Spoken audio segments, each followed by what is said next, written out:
Tonight we go undercover across the city to investigate Islamophobia. We discover vacancies that mysteriously disappear for a Muslim job seeker. The driving job's gone, but apparently in the summer now. And flats that are suddenly no longer available. I didn't realise the other tenant rang earlier. So the other guy got the flat, basically, is that it? Yeah. First tonight, we're taking a close look at Islamophobia. That's discrimination against someone on the basis of them being a Muslim. We know it's a problem, but everyday examples are harder to detect. So, Inside Out West went undercover in Bristol. Britain is more ethnically diverse than at any time in its history. And in the eyes of the law, at least, the battle against racism has largely been won. We all now have equal rights and equal opportunities. However, if you're aged between 16 and 24 years old and Muslim, you're twice as likely to be unemployed than others. Muslim men find it harder to get a job. They have to make more applications. They have to have more interviews to get a job offer. Muslims are much worse off than the average male population. For many years now, I've been concerned about the rising level of anti-Muslim hatred and what I call low-level anti-Muslim sentiment. So what's going on? Is there another type of discrimination in our midst today? An anti-Muslim bias or Islamophobia? We're going undercover to try and find out. See that guy in the back? Oh yeah. Do not tell him I'm giving you a trial shift on Saturday. Our journalists are very similar to each other, but there's one major difference. One of them is a practicing Muslim. His clothes are the only way you'd know what faith he follows. They'll both apply for jobs and rented accommodation across Bristol, secretly filming the results. How you doing? You all right? Yeah, Cheers. The driving job's gone, but apparently in the summer now. Our undercover reporters are based at this hotel in Clifton. Hello, Ian. They're both from Manchester, and today is the first time they've met. How you doing? Yeah. How's it going? Zoltan converted to Islam 8 years ago. Throughout his stay here, he'll be observing Ramadan. It's the holiest month of the year for Muslims. He must pray 5 times a day and not eat or drink anything during daylight hours. We've scoured all 4 corners of the city for job vacancies, the type that are advertised on shop windows as apply within.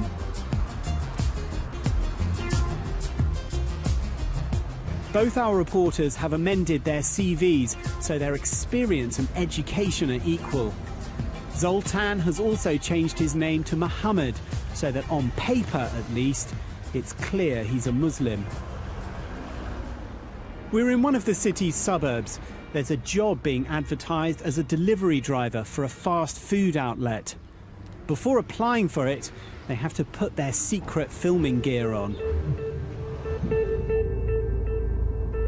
Zoltan tries his luck first.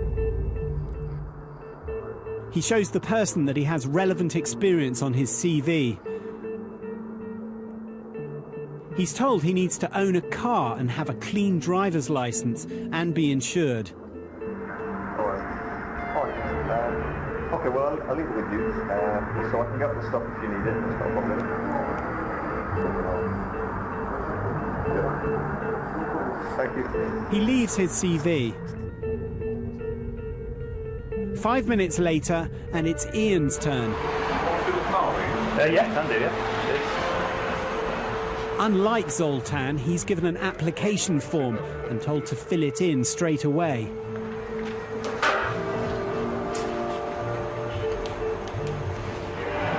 That's great. Yeah. All right. Okay, appreciate your help. Ian's treatment is very different to Zoltan's. He's given the opportunity to apply for the job rather than just leave a CV. We're in another part of the city, applying for a job in a cafe and bar. Zoltan's up first. After a very brief chat, he tells Zoltan he's only collecting CVs at the moment. He'll look at all of them next week and choose the best candidates for trial shifts. Just assume if you don't hear from me like early next week, then you did make the cut. I'll be doing that decision on like Monday or Tuesday. Okay? No worries, really. Cheers, man.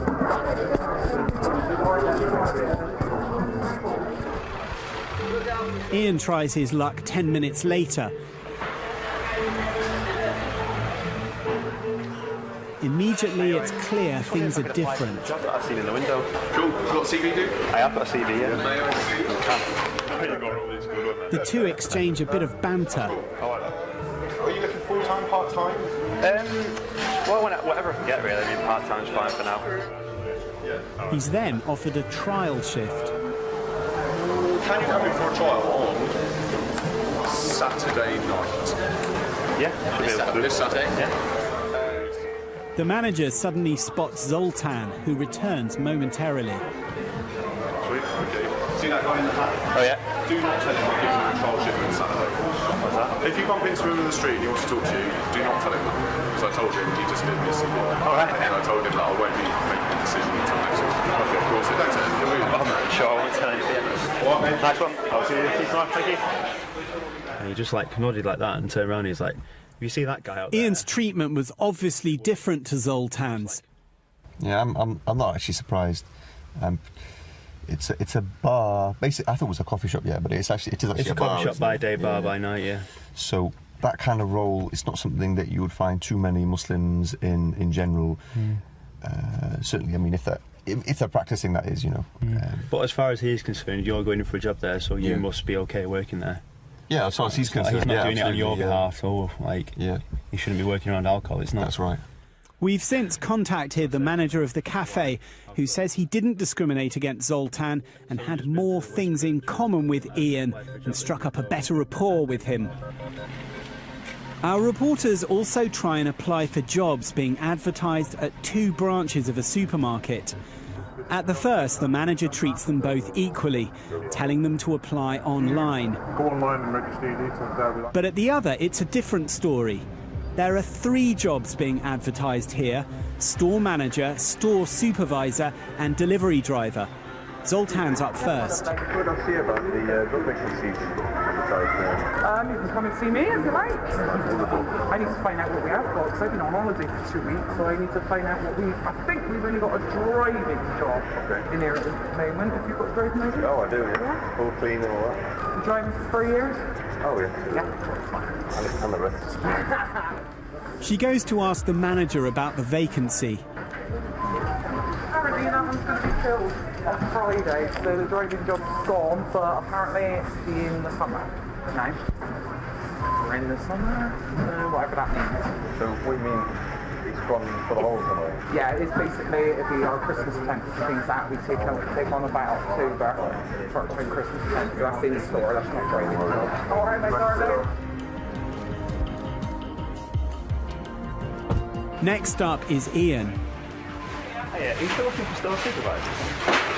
I've been away for 2 weeks, so I ain't got a clue what I'm doing. Again, she goes to ask the manager. Alright, it's not necessarily this store, it could be anywhere in Bristol, alright? Oh, so it's like centralised. Yeah, so it's basically, we advertise for everybody else sort of thing. So I'll give you an application form. You can still drop it in here. Yeah. Then our manager obviously puts it into the right process. Yeah, that's great, thank you. Right, make sure it's spots, right? Oh, really, yeah. Thing. You have to answer every question that you see me inside. Do not attach it though, alright? Just put it loose in. Inside, yeah. No marks, no stains. It has to be 100%. Okay, that's brilliant. Alright, my darling. Thank you very much. So we've got vacancies in here. Yeah. We've got about a dozen supervisor vacancies. That's brilliant. I'll get it in tomorrow then. Thank you. So Ian walks away with an application form, while Zoltan was told there was nothing until Christmas time. Our reporters have a chance to reflect. What it is that they're so very nice up front to your face, but the reality of it is different. I mean, I don't know what's inside that person, but all we can judge is the result that's come back to us. We've since contacted the supermarket. It thanked us and says it's investigating our findings. In total, we applied for 40 jobs across the city. These ranged from delivering newspapers to managing shops. Zoltan was only successful in getting 3 interviews. For Ian, the number was much higher. He secured 13, more than 4 times as many. Ian was also offered a job at one place without having an interview. It does concern me that somebody's opportunity is being curbed because of the religion that they appear to follow. In this country, we have a law which protects against discrimination. Individual firms have policies which protect against discrimination. We need to make sure that these policies are being applied at the grassroots level. It's Friday, the holiest day of the week for Muslims. Zoltan's faith requires him to pray with others. Okay, so where we're going now is Tottenham Mosque. They'll welcome me, will they? Yeah, they will, yes. To watch them? Oh yeah, it'll be fine, yeah, just take a seat at the back, relax. It's an opportunity to show Ian what it's all about. It's his first time inside a mosque. You'll find people just sort of praying on their own, and maybe reading some Quran, making supplications.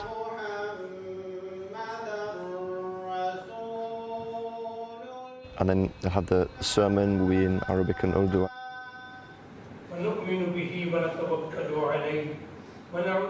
And then followed by the congregational prayer, everyone will sort of be in ranks, praying together.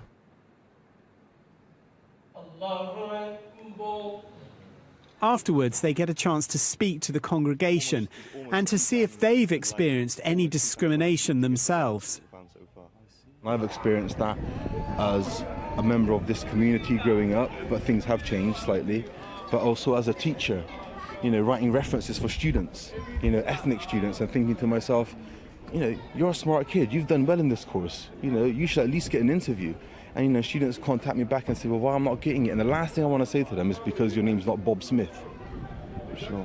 Have you yourself felt any sort of discrimination against yourself in terms of jobs or anything like that because you're a Muslim? I have been in the past. I've gone for positions where I have felt like I felt I was the better candidate for the job, but I wasn't given the job with myself, and I felt like I was the better candidate. I was a perfect person for that job, and I didn't get that. But end of the day, what can we do? You know, it's a society we are in. It's not something I can make a call on. I could appeal against it, but if I did get the role afterwards, you'll feel awkward to sit in that role. Do you know what I mean? You think, well, I've been given this role now. Do you know what I mean? If they can't get work, they're more likely to be involved in drug dealing, gang behaviour, and of course they'd be more likely to be recruited into nasty political causes. If you treat other people differently to how you expect to be treated yourself, they'll end up different. How can you ask people to integrate and then treat them negatively and exclude them from job opportunities or other opportunities? You're really just sowing a division into the next generation and into the future. Our reporters were treated very differently when applying for jobs, but what about when looking for somewhere to live? We're using an online advertising site to search for one-bedroom flats that are being rented by their owners. We don't want to complicate our results by involving agents. There you go. God bless. Cheers. Zoltan calls first to make an appointment. My name's Mo. I've seen an advert for studio flat in Kingsdown. Ian then calls to view it half an hour later. Would I be able to come down and have a view of it, if possible?